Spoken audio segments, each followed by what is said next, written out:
Hello and welcome. It's the chat. I am Manny.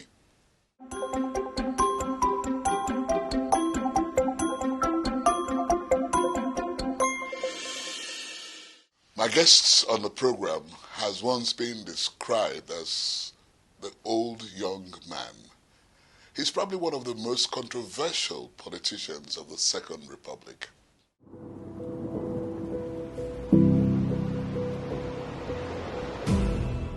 Malam Sidi Ali is a trained journalist, a politician and a public relations consultant, an author and nationalist with a Pan-African outlook. Born on July 15, 1938, Malam Sidi obtained his primary education from the Shahel Elementary School and secondary education from the Runfa College, Kano. Malam Sidi moved with his father, a businessman, to Ghana, where he eventually served as a personal aide to the former president of Ghana, Kwame Nkrumah, who sent him to study in Britain and United States. He is an alumnus of New York and Shaw University, where he studied journalism and personnel management. He actively engaged in politics while living in the United States of America and joined student politics, where he held positions in Pan-African students' organizations. He was deeply involved in the Youth League, Trade Union Congress, and the National Association of Socialist Students in Nigeria and Ghana. Malam Sidi's influence spans across a number of African countries. He served as the Assistant Information Officer at the first All-African People's Congress held in Ghana in 1958 and contributed immensely to the pioneering work which led to the birth of the Obafemi Awolowo University, OAU, in 1963. Malam Sidi remains one of the leading lights of politics in Nigeria and has been at the helm of political affairs in his state, Kano, where he represented Kano constituency in the House of Representatives during the Second Republic as a member of Sir Aminu Kano's Socialist People's Redemption Party, PRP. Aside participating in nation building and politics, Malam Sidi loves writing and has various publications to his credit. He still writes till date. Malam Sidi is married with children.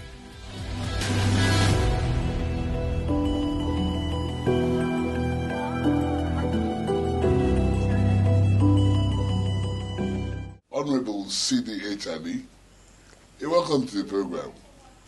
Thank you. So tell me something about your early beginnings. During the Second World War, my father happened to be one of the big cattle dealers supplying the British soldiers. And because the commandant of the military in West Africa, Frontier Force, was based in Accra, Ghana, this center. So it was there they got their payment, and so he went there and we followed him. When we went to Ghana, when the movement for freedom and so was, a lot of us went side and supported Kwame Nkrumah because we saw him as the weapon against the foreign rule. That's how we got there until Ghana's independence. By that time, I became, I don't know whether you call it the radical student leaders, and was recognized by Kwame Nkrumah. So when we were expelled from... As a radical student leader. So a lot of us were expelled from government secondary schools. And then that's why he set up a secondary school called Ghana College, based in Cape Coast. I was very close to him, very close. I was used to go to, So with the usual, I don't know what you call it, pretension. One day I was sitting with Nkrumah. One minister came in. He started saying, he said, God, thank God. Nkrumah asked him, what happened? He said he was having stomach ache, but when he saw him, let him vanish. Do you recall who that minister is? I recall, but I won't mention his name. Although he's dead. Nkrumah was so excited. That is the idea why the name Osajifu. Osajifu means the savior. But as a Muslim, I know it was a lie. So I objected. I said, sorry, I'm not telling you the truth. So he got angry when I told him what was being said was not true. Yes, because you are not well educated. I'll send you to go educate. That's how I was sent to Britain. That is the story Yes. of how Nkrumah Yes. sent you To Britain. to Britain. What do you think would have happened to Africa if Nkrumah lived longer? It would have been greatest. We have been equal to foreign countries, for America and others. We definitely would have been. Really? Oh, yes. Well, but there were followers like Nnamdi Azikiwe of Africa No, and the rest now of them. So why Azikiwe- didn't they follow in his steps? No. When you say Azikwe, like you said, the Azikwe we knew was Azikwe of Africa. In fact, Azikwe started politics in Ghana in 1937, before I was born. Azikwe was technically deported back to Nigeria because the British found that the man was causing trouble for them. So Azikwe, in fact, it was Azikwe, if you read Nkrumah's biography, Ghana, which was published in 1957, he said it was Azikwe who gave him £100. It did that £100 that afforded him to pay for ship. He went to America by ship with a letter of introduction from Dr. Azikwe to the president of Lincoln University. When you say president in America, it means vice chancellor. It was so Nkrumah has never stopped honoring Azikwe as he's the greatest mentor. Now, when you left Ghana, you came to Nigeria, didn't you know? Yes. Did you meet a certain gentleman called Malam Aminu Kanu? I was in prison when Abubakar Rimi and later one, came that they have a message from Malam Aminu Kanu that people are being fielded to contest election. And I'm fielded. I'm one of the candidates of PRP. This is how I got nominated. And of course, that led me by release from prison. I contested in a town where I did not come from, because that time nobody said you know. And I defeated the sitting district head. His elder brother was a commissioner in Kano, and he was, and I defeated him. Because PRP was so popular to the downtrodden. Why was it that popular? Well, because the leadership shown by Malam Aminu Kanu. Malam Aminu Kanu, even the house he was living, he lived before he died, was not a house government gave him. Government allocated plot for him in Nasarawa. That is the VIP area. Malam said, how could I leave my people and live in Nasarawa? Why people are even afraid to go? In the olden days, only white men live there. That's why Aminu Dantata collected that plot and built him a house in Gomaja. At that time, Gomaja was almost outskirts of the town. That's how Malam Aminu got there. So you were a disciple of... Very, very much. And obviously you liked the philosophy of the PRP at Of that course. time. Why What was it about? It's a philosophy that you should recognize the dignity of man. We started fighting against traditional rulership. You see, when you talk of traditional rulership, what we see today is not what we see. Kano was the first emirate that installed an emir without reference to Sokoto. Because the emirs in the north were appointed and installed. But who dismissed them then? The emir, the Sultan of Sokoto. The Sultan. Yes, he's the one who they go there to me, and then he will not. He was so even too low for him. He will send the Waziri of Sokoto to go and taban them. So when these recent events happened, what did you think? Well, when you live in a society, let me give you an example. Sanusi was not the first head to the post. Obafemi Awolowo started it. when he deposed the Alafin Oyo and sent him to Oshogbo, where he died. The father of the present Alafin. And then the Olowo of Owo was also deposed by Olo. In fact, one of the most interesting, when I was paying tribute to Ismail Isa yesterday, one of the quotations I did was a talk I had with him when Olumilua, governor of Old Ondo State, restored Olabeji back to power after 25 years deposition. And I wrote it in the Democrat. He said, why are you interested? No, it has never happened. He said, no, the reason is, this Ismail Isa. He said, the reason is in the culture of Ondo. If an Oba does not die on the throne, his forebearers cannot inherit that throne. So Olumilua, being an evangelist and a man of God, decided the one imposed by Awolo died after 24 years, and this man is alive. He must be back at how many days? And that's what opened the way for his son to become the next Olowo of Owo. And I think the present one too is from the same family. I'm interested in your days in the Second Republic as a politician. How would you assess your input in those days? I would say, and I believe I was the best. The best what? The best legislator. Why would you say that? Because I work for the people. Did you sponsor any bills?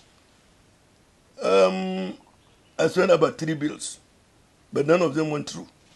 Can I ask you, when you were in the PRP, did you have to pay money to the party to be nominated as a senator? I'm telling you, I was in prison when I was nominated. In fact, when we went to campaign, people want to see us because we are nominees of Malamine Kanu. It's the people who give us money. So what do you say of politicians today who have to pay as close as 1 billion naira to become governors, something like that? When we were in the National Assembly, our salary was 1,000 naira a month. Today, how do you feel about the salary of legislators? We are not even talking of the salary of legislators. It's something Nigerians ignore. They allocate themselves monthly millions of naira, and locally the revenue mobilization has made it clear they did not recommend that amount, but nobody raised the objection. Take me through the incidents, in the Second Republic, where you pulled a gun in the house. What could have happened? I mean, I got to understand eventually that it was a toy gun, not a serious gun. It wasn't a toy gun, but it was so styled in order to lessen the situation. That's the truth. I got information because before that incident, I was slapped in the house. That's what came this. Attempt was made to blackmail me. So this particular person just came, he slapped me. The idea was for us to struggle so that they can put it. But then some wisdom came to me. Somebody you didn't argue with, somebody you didn't fight with, there must be something. So I ignored him and went to sleep because the house was sitting at that time. So I went there, I passed and told the speaker, it's okay, that a particular member has slapped me from Bauchi State. I want action to be taken against him. The speaker said we'll investigate. For almost 1 week, nothing has happened. And for the meantime, this middle of this thing, we are going to bring a motion to remove the leaders and produce their own leader who will follow them as against Aminu Kano. And I knew they were making this, so I procured an arm. So this happened. So when I went to the speaker, I didn't pull because of the speaker. I told him, look, I've reported this matter to you. For those and this, you didn't take action. I want you to know, I'm Olu and I'm armed. Then I opened and showed him. It was when he jumped and, he created this thing.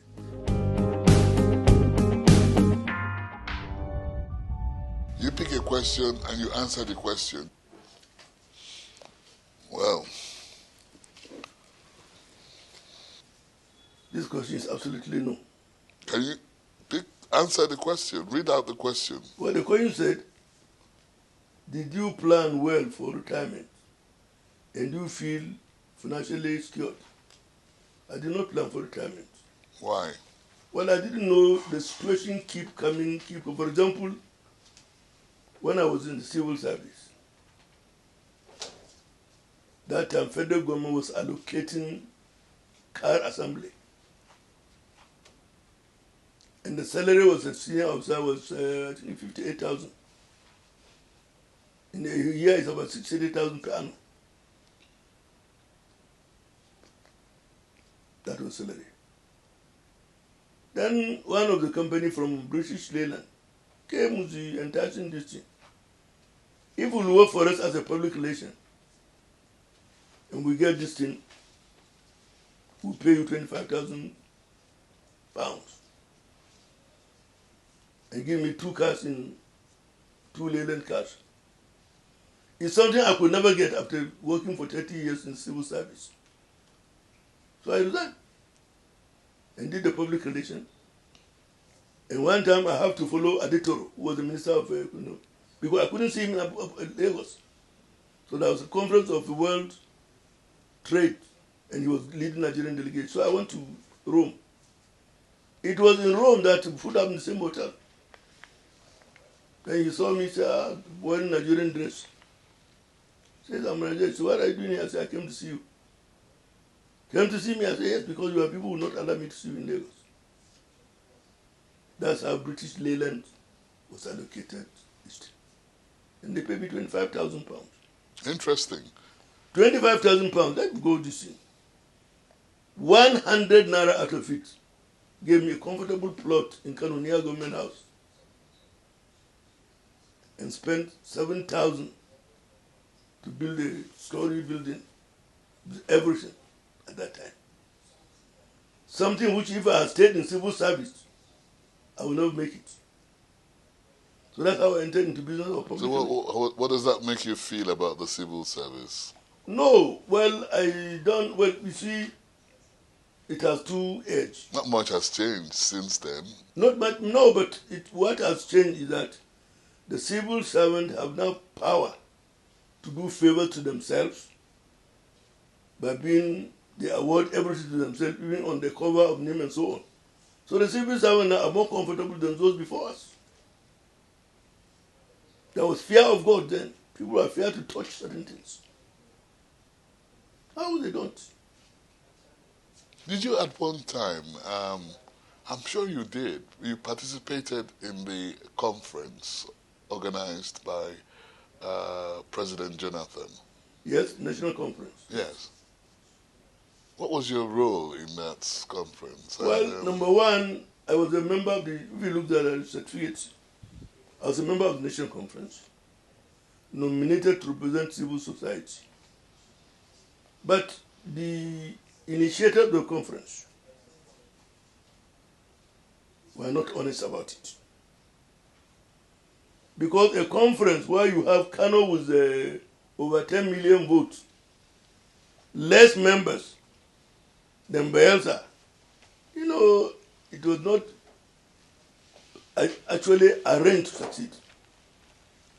And at the conference, we have various groups. The Northern group went to see the chairman of the conference, Justice, late Justice, and said, we don't want any vote to take place. Any issue that voting will come, we know we are already defeated. Because the way it was done, they've not considered less than 1/10 of the, So they agreed there will be no voting. Every issue is seen. But even then, the final conference are supposed to be signed by the members. None of us were called. And when the Northern group went to the chairman of the conference. So we are not comfortable with what you say. Look, whether you like it or not, I've been given a job to do by President Jonathan. The eyes have it. So it was really a no-show. So no show. You are 82 years old. Yes. You know, I mean, you became 82 Gentlemen. a couple of days back. Did you surprise yourself, or did you feel surprised that you got to this age? No, but what I do is, I sit down and reflect. I'm now the oldest member in my family. Before then, I had 5 elders. 3 male, 4 elders, 3 male, 1 female. They've all gone. I have 2 children who have also gone. Brothers, they have gone. And then I sat down and looked when we entered elementary school. Out of 44 of us that entered elementary school, now only 3 of us are alive. After I got my study from America and came back and started working in Kaduna, we had almost a club. Late Justice Bello, out of them, only 2 of us are alive. Myself and 1 district head in Katsina. So when you look at all these things, you leave everything to God. How would you like to be remembered? Well, I don't know how I like. The way people remember, they think they remember me because whatever you do, it has 2 sides. There are one side who believe you have done good, and the side who are not happy with that. But there will always just, somebody who thinks that, you were a great politician, were you not? I don't know. I'm not a great politician because when I contested, I could have gone to Senate instead of House of Reps. But the party leadership said, no, this we want you in the House of Reps. So I went. Do you think you'll be remembered as the only senator ever to pull a gun in the House? Well, I don't know whether it was something that to be remembered for. But I know I made a lot of contribution. Would you mind if I tell you, in one of our travels, a senator stole, a member of the senator stole. When we went to the supermarket, he carried this, he carried this, he carried this. When he came to pay, the system there is they don't collect. When you give them the card, they put it in the machine. But he was on the impression that in Nigeria why you try it. So when we came out, he got out with it.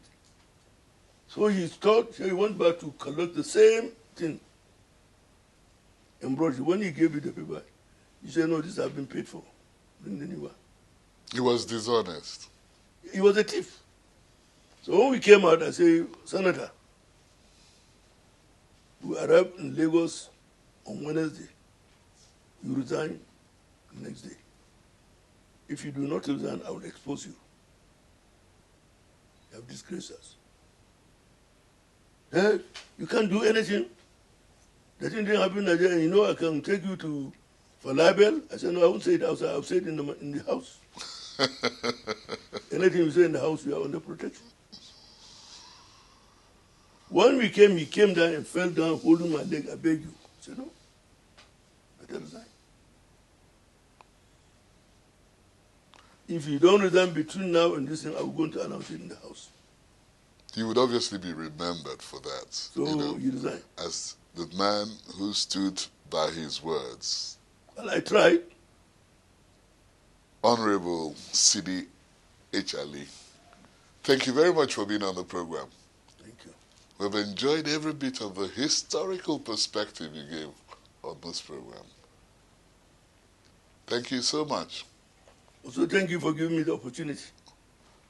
It's been Honorable Sidi H. Ali, one of the most controversial politicians of this area. On the program, The Chat. I'm Manny. See you next time.